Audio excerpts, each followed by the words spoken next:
from 0 to Mach 10, which is 7,673 miles per hour, in less than a second. That's the speed that the strange craft flew out of the scope of the radar, moments before Major Milton Torres, the fighter pilot, was about to shoot down this strange craft. Major Milton Torres, who served in the U.S. Air Force in 1951 and was commissioned as a lieutenant in 1954, serving in Great Britain as a fighter pilot in 1961. The following is Major Milton's shocking testimony, spoken through his son, who also served in the United States Air Force. Due to health issues, Major Milton couldn't testify himself, but gave his testimony to his son to testify in the citizen hearing.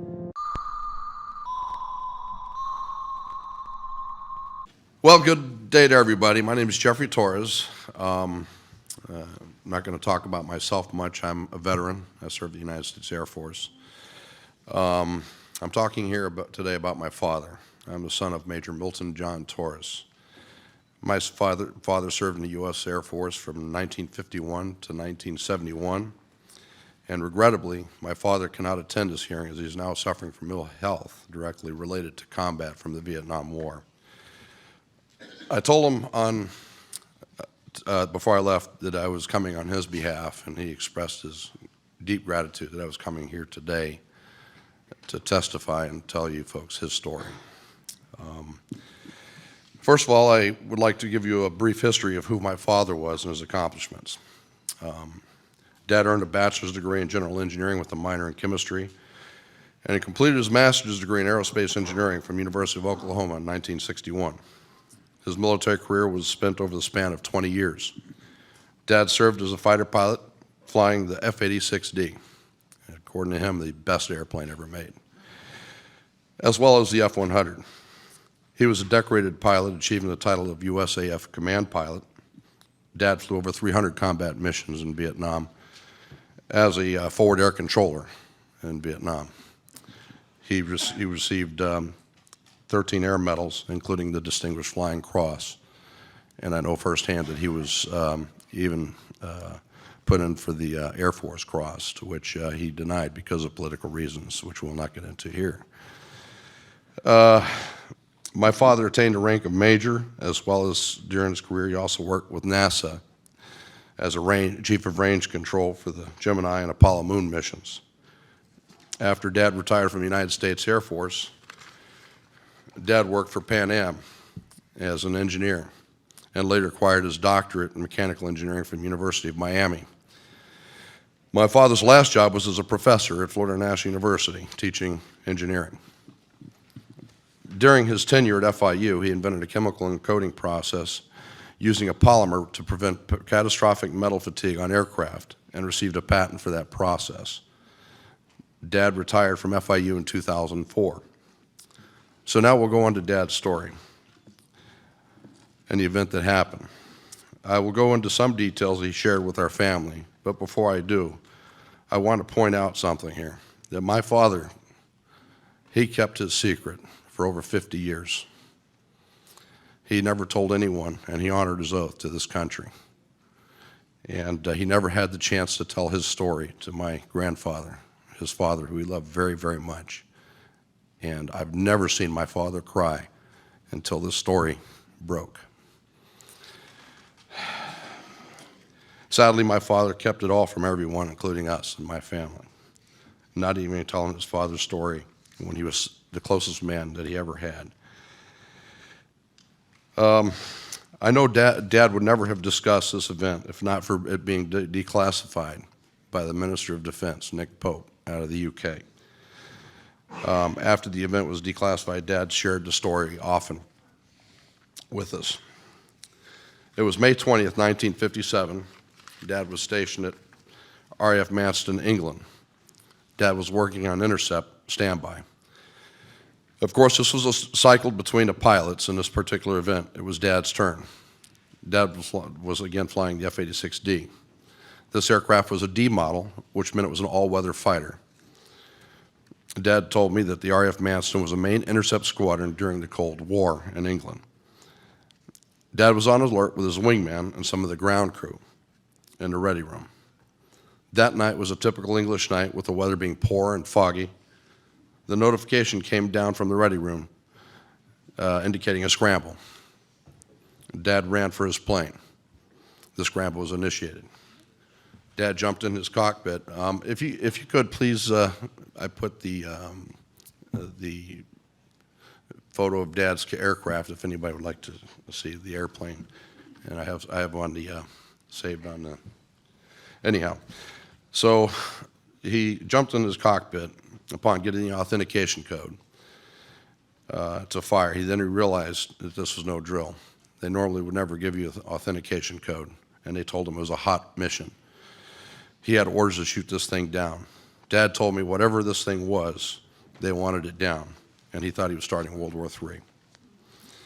All kinds of thoughts were in his head. The intercept controller ordered Dad to fire a full salvo of 24 rockets at this object. Dad later told me that he knew full well how serious this event was. Dad was in his aircraft. His aircraft came to life, and he was given an order to go gate, which meant full afterburners were to be used. After getting airborne, Dad said, "Do you want me to continue with the afterburners?" Affirmative, go gate. In other words, they wanted him to close in on this thing, and they wanted him there fast. Dad was told to vector over to the North Sea. The object had been sighted hovering over East Ipswich. Dad told me he had a confirmation of the target acquisition from the ground radar. His jet flying with full afterburners was now headed towards the North Sea, and Dad was flying at 32,000 feet in full afterburner and heavy cloud cover with zero visibility. However, with his radar was painting a target as big as an aircraft carrier at that altitude. Dad was fast approaching the target, and the object kept pulling in front of him just beyond range. It was toying with him. Finally, he was able to get his radar lock on the object. Dad said this thing was huge, and the blip was so big that it was easy to get target acquisition. Right before he got the instruction to fire from the radar control set, the target made an erratic side-to-side movement and moved beyond range, causing Dad to lose lock on his target. The object then accelerated from 0 to Mach 10 in seconds, and Dad was unable to fire as a result. He lost complete lock. Dad told me his radar, his wingman's radar, and the ground radar confirmed it as well. They had lost lock, and they were totally perplexed as to what happened. So, make a long story short, the most compelling thing Dad said was that this thing was doing things that no ordinary aircraft could do.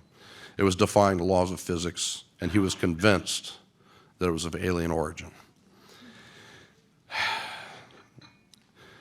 Anyhow, during that time, there was nothing in the Air Force that could come close to it.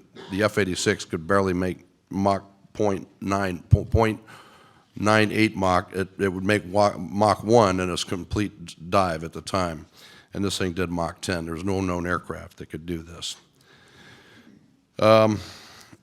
So upon landing his aircraft, Dad was contacted by the intercept officer on a secure phone. The person on the line told him that what happened was considered classified and not to discuss this with anyone, from his wingman to his commander. He would be debriefed in the morning. Dad told me he realized how lucky he was, as if he did manage to fire at this object, it probably would have vaporized him. And off the record, he was scared shitless. So he did tell me that the following day, Dad reported for duty. A call came in from a man that was from the NSA, and he called him a spook. For us, it was much more personal, this whole event, because the spook came in and swore Dad to secrecy, that he would never, ever repeat what he'd seen, and it was a matter of national security. The guy showed his credentials. He locked himself in a room with Dad for about a half hour and threatened to pull his wings and everything else that he held dear, including, God knows his family.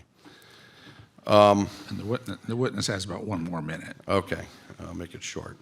My dad waited 40 years for this, and I forgive me. I'll make it quick here. Guys like my dad are heroes. Guys like Edgar Mitchell. When I was a kid, I watched these guys from the side of the beach watching the Apollo moon launches. And now we're riding with the Russians to the moon now. We can't even go ourselves anymore. And yet the media has blasphemized these great men. You know, how can they? How dare them? How dare them, and how dare everybody stay silent here when people like my dad held this secret?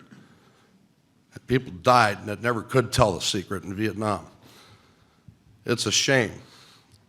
It's a real shame that our media is bought and paid for by the Kardashians and the corporate industries of this country and the world. And this truth needs to come out, because there's a lot of people, including my family, who suffered and ridiculed. My father got ridiculed. My brother took phone calls from ridiculing people, and my dad had a PhD. What more do they want? Astrophysicists are saying these things are real, and we're being ridiculed. That's all I have to say, and help this country. Thank you.